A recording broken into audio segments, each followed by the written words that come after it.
Вработените од Велешката фабрика за шински возила Колска продолжуваат со протестот и утре. Вела дека нема да дозволат УЈП да продаде дел од имотот на нивната фабрика поради долг. Вработените се заканија дека ќе поднесат пријава до Државниот трудов инспекторат, бидејќи во Колска последна плата земале во мај, а неколку месеци се исплатувала плата пониска од законскиот минимум. Од ССМ вела дека веќе 6 месеци сметката на компанијата е блокирана од страна на УЈП. 6 месеца веќе талкаме у место. Бараме средба со премиерот, со вице-премиерот, одговор немаме никаков. Со една цел, најбитната цел, мислам што цело време ја бараме, да се еднаш ни се реши статусот на фирмата, за да може да функционираме како фирма. Бидејќи по две услови што се моментално, ние не може да функционираме. Моментално сме со блокирана сметка, со неисплатена јунска плата и со 4 месеца неисплатена минимална плата. Македонскиот работник е гладен.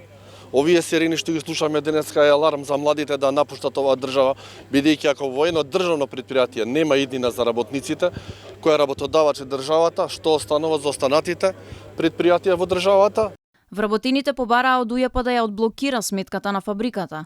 Од УЈП пак вела дека фабриката не ги подмирила долговите на времено и поради тоа се блокирани по сите основи. Управата за јавни приходи ги исцрпи сите правно-законски механизми кои беа на располагање на фабриката за шински возила Колска, за која имаше донесено решение за одлагање на репрограмиран долг, по кое решение Колска не успеа навремено да ги намират ратите за репрограмираниот долг, но и новодоспеаните долгови. Поради тоа се блокирани по сите основи.